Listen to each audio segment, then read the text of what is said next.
Happy Halloween, all you recruiters, hiring managers, and business leaders out there. My name is Dave Simons. I'm the video producer here at Qualligence, and I am dressed as tennis legend John McEnroe today. Happy Halloween, everybody. Kirk Kameg, SVP of Global Service Delivery here at Qualligence, and I am dressed as video game legend Yoshi. So Kirk, what would you say is one of the most important soft skills out there? I think communication, that's a huge one. I think being able to think outside the box, being able to work as a team and to showcase things that make you different. Absolutely, yeah. I mean, as John McEnroe, I am not a team player whatsoever. That ball was on the line! Ugh. You can't do that!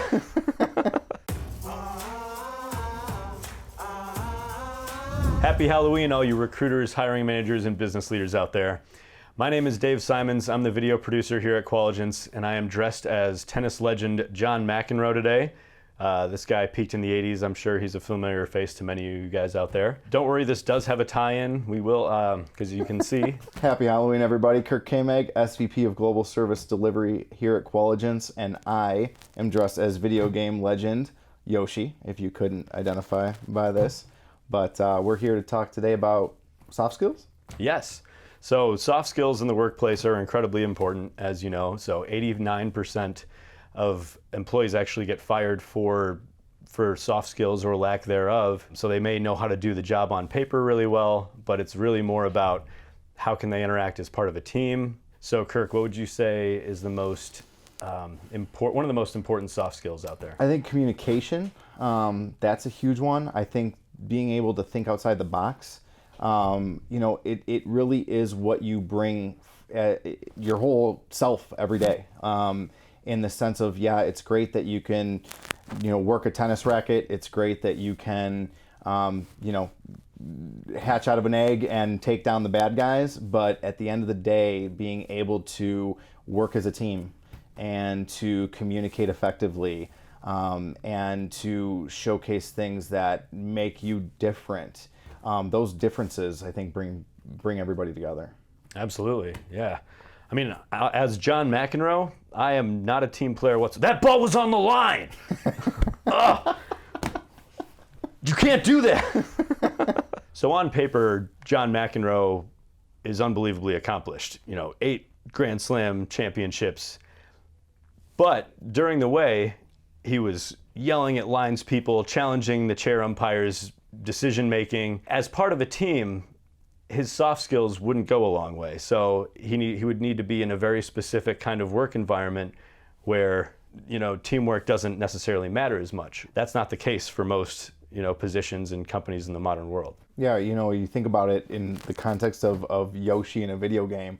He really takes what's going on in his environment. He assesses the environment. He looks to Mario, he looks to Luigi, and he says, how can I help you? Hop on my back and let me carry you through the finish line. How can we work together to defeat Bowser and capture the princess? I mean, at the end of the day, they're working together to get there. And I don't think the moment that you leave Yoshi alone, Yoshi runs away. So, it's the confidence in those abilities to bring the team together that really is what makes and exudes Yoshi to be successful. Because on paper, right, Yoshi's resume would simply be defeated Bowser so many times. Well, that doesn't tell me how you got there, what you did to get there. It just tells me you defeated Bowser every time.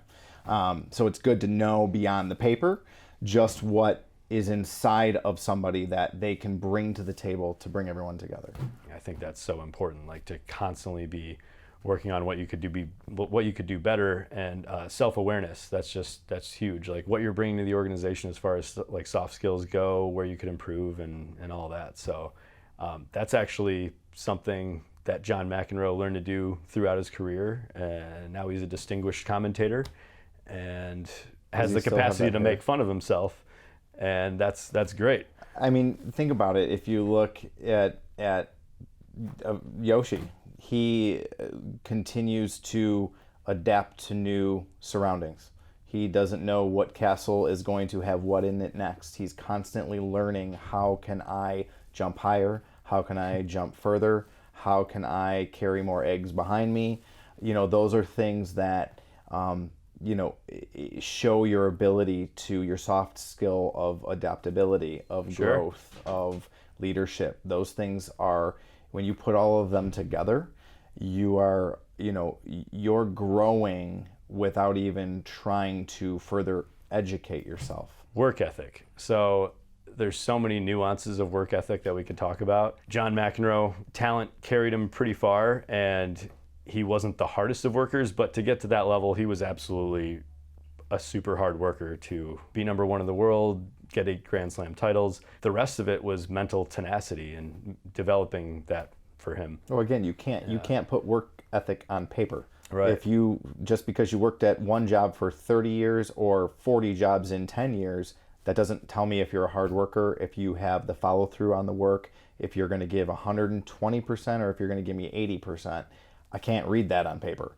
Sure. So, to exude that is another signal to an employer that they have a win. They have a soft skill win, because again, I can put on paper strong working individual. That doesn't mean anything. That's what culture fit is all about too, as part of a team. It's like somebody may have had the best intentions and they worked really hard, but was that work exactly what it needed to be as far as the quality versus quantity that the company was looking for? So that's where we ask the deep questions and find out if they're an exact culture fit based on the company goals and team goals. So I think it's really important to ask the question, tell me about a time you worked as a team and then you disagreed with somebody. What was the final result of a project? And how did you either compromise with somebody, or how was the decision made to move forward with the project in that capacity? They have to, first of all, choose that scenario, what happened, and then walk you through their thought process of dealing with the other person and whether they made an effort to compromise or what if they didn't. And then that kind of tells you how collaborative they're going to be. No, I can see that. I think, when you are the hiring manager, you often find yourself defaulting to what's on a resume. But I do think it's important and imperative that the hiring managers come to the table with the right questions to draw out the soft skills. You can see some of that communication if you get people talking or not talking. But I think we focus so much on just, do they check the boxes, as opposed to, the silent things that they bring to the table. Sure, yep. Soft skills are arguably more important than regular knowledge, skills, and abilities on paper. They're much harder to determine, but when you do determine that perfect fit for a given role and a given discipline, then you've really made a great candidate placement. And that's what's going to define the longevity of that employee down the road. Anyway, it's Halloween. Happy Halloween, everybody. Kirk? I'm looking for candy. That's all I'm looking for. I want to know what time we're going Yeah. trick-or-treating. Where's our candy? That was promised to us. Ugh. No!